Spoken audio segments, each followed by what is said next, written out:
Hey guys, welcome to the third and final episode of my Blue Flame Land Speed Rocket Car Special. In part 1, we looked at the Blue Flame's predecessor, the X1, the world's first liquid fuel rocket dragster.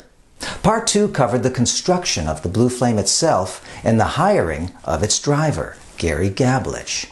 Now, in part 3, we're off to the Bonneville Salt Flats to go for the record. That's coming up. As always, before we get going, please subscribe to this channel if you haven't done so already. And if you're already on board, thank you. Okay, let's go.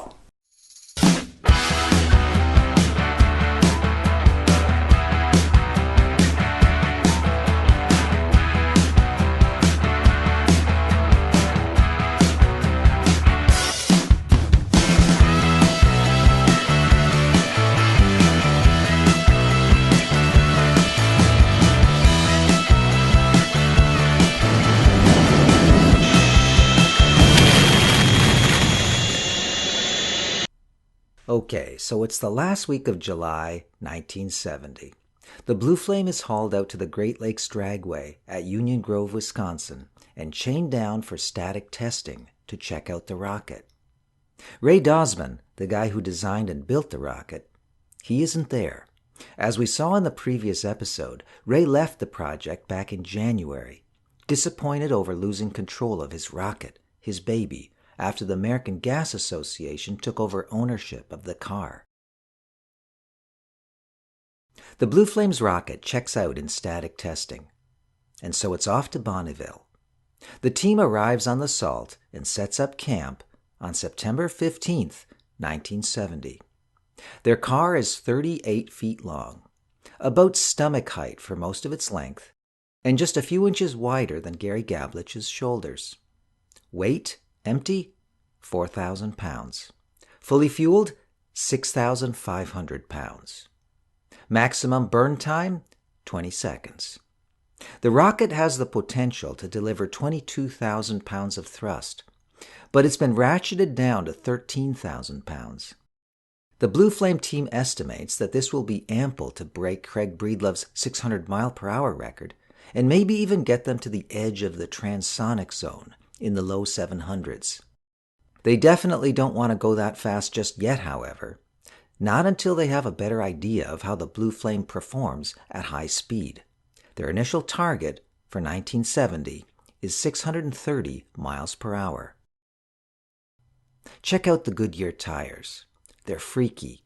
Totally smooth, no tread whatsoever. Extremely thin rubber, like paper, to prevent heat buildup. You can see the multi-plies of cord through the rubber. And extremely hard. They're inflated to 350 pounds per square inch, more than 10 times the pressure of the tires on a regular passenger car, to prevent them from expanding off the wheels at high speeds. Flick these things with your finger, and they ring like a bell. Here's the cockpit. Extremely cramped. Gary really has to squeeze to get in. He's got a steering yoke that turns the front wheels 1 degree in each direction. Cranked all the way over, it would take Gary a quarter mile to do a 90-degree turn. To control the thrust, he's got a foot pedal on the floor. No more hand throttle like on the Blue Flame's predecessor, the X1. A row of gauges in front of him give the pressure in the vehicle's various tanks. The big gauge in the center is the speedometer, with markings up to 700. Gary takes his first test run on September 17th, 1970. He hits the throttle and rockets off down the course, and boom! There's an explosion. According to the crew, the mixture of hydrogen peroxide and LNG hadn't been right. The blast is so strong that it damages the rocket's catalyst pack and the gaseous LNG fuel injectors. So that's it. Day 1 and the Blue Flame is out of commission. It's hauled to Salt Lake City for repairs and to wait for a new catalyst pack to be assembled and set out from Wisconsin. The worst news, though, is that the damaged LNG fuel injectors can't be repaired. Not on short notice. The crew will have to carry on, somehow, with the gaseous injectors shut down in the rocket, and the LNG flowing through the liquid injectors alone. It takes 2 weeks to get the flame repaired and reassembled and back out to the salt flats. When Gary Gablich starts making runs again in early October, the amount of LNG being pumped into the rocket, through the liquid injectors alone now, has been cut in half. To compensate, the crew uses an even more concentrated form of hydrogen peroxide, going from 90% to 98%, to boost the amount of oxygen going into the combustion chamber for the liquid natural gas to burn. Hopefully, this will be enough to boost the rocket back to something like full thrust. The crew is really under the gun now. Each run is costing the American Gas Association $1,000 in fuel costs and fees for the timers. So it wants results fast. Gary Gablich by this time is proving himself to be a very competent driver, cool under pressure, and quirky, kind of off the wall. He carries a lucky rabbit's foot pouch round his neck on all his runs in Blue Flame, crammed full of letters, a hair curler from his mother, an Indian good luck charm, good luck rocks, keychains from friends, a Mexican coin. He also wore a lucky yellow t-shirt, and he had a lucky plume. He couldn't wear the plume in the car, so he got Dick Keller to wear it on his hat. That's what's going on here with Dick. Gary also made a habit of talking to the car, almost like it was his lover. He would walk around it before a run, stroking it and murmuring things like, "Let's do it together, baby. Give me a good ride. Let's go, baby. You can do it." Something else Gary was carrying, in the pocket of his fire suit, was a picture of Chuck Suba, given to him by Chuck's parents. Chuck had been originally slated to drive the Blue Flame, but had been killed in a racing accident shortly before construction began on the car. Gary would later return the photo to Chuck's parents, adding a message on the back. "Thanks for letting Chuck go with me on all the runs. I really felt he was in the Blue Flame helping me drive."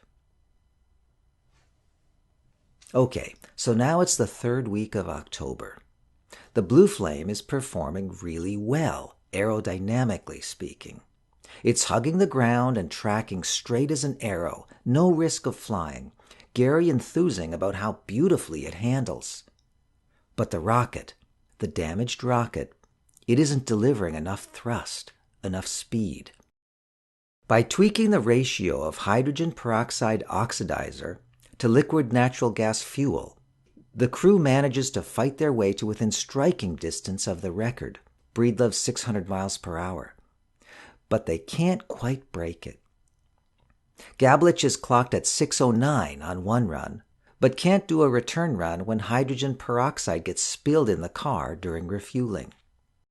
In another attempt, Gary hits 6:22 on his first pass, only to have the return run aborted again, this time due to a dirty valve. In a third try, the team gets in 2 good back-to-back runs, but the average speed works out to be only 601.655 miles per hour, not enough to beat Craig Breedlove's mark by the required 1%, so it doesn't count. So the crew keeps struggling, and the time, it's running out. Finally, they get down to their last day, October 23rd, 1970. A storm front is moving in, bringing rain that will likely flood the salt and close it down for the season. And if that doesn't do it, the sponsors will. The American Gas Association is pulling the plug. No more funding.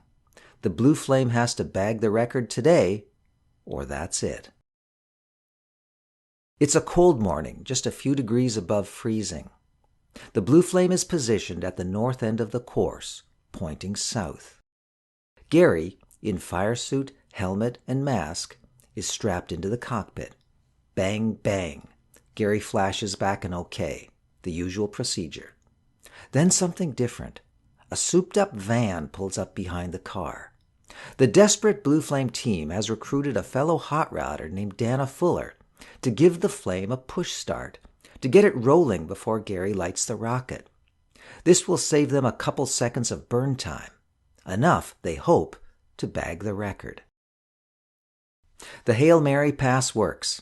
Gary is clocked at 617 miles per hour through the mile on his first run. The crew sets to work getting the car turned around and refueled. Raindrops start dotting the salt. The storm front is moving in, so this is going to be it, the last run. Gary does his walk around, communing with the car. That was far out, baby, but we're not through yet. We've got to do it one more time and do it better. We can do it, baby. We can do it, you and me. Another push start from Dana Fuller in his van. He gets the flame up to 35 miles per hour, then peels off. Gary lights the rocket, slams the throttle to the floor, boom! Massive blast, and he's gone.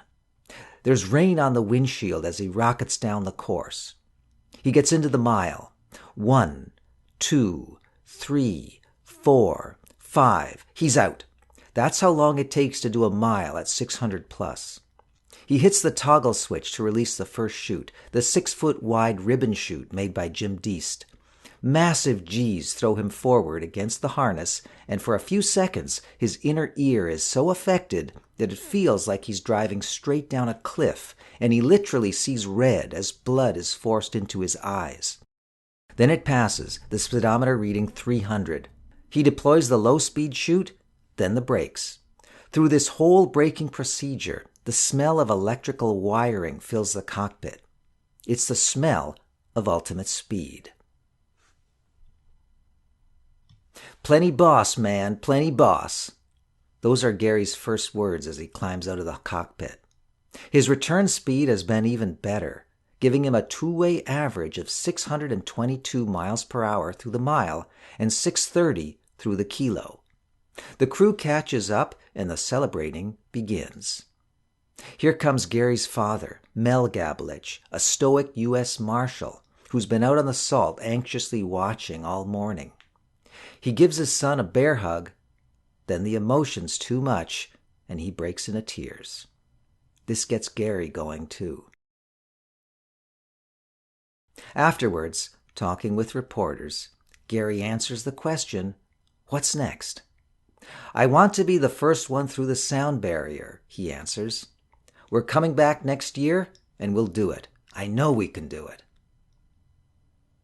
It snowed later that night, covering the Blue Flame on its trailer in white. By the following morning, the Bonneville Salt Flats were closed down for the year. The Blue Flame never ran again after that day.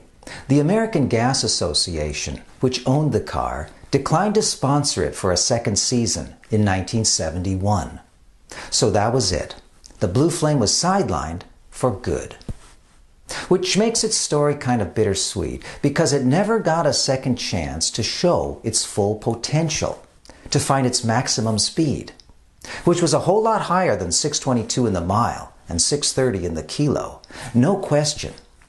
If the Reaction Dynamics team had returned to Bonneville in 1971 as planned, with the rocket functioning properly and boosted to its full thrust of 22,000 pounds, there's a good chance they could have hit 700 miles per hour.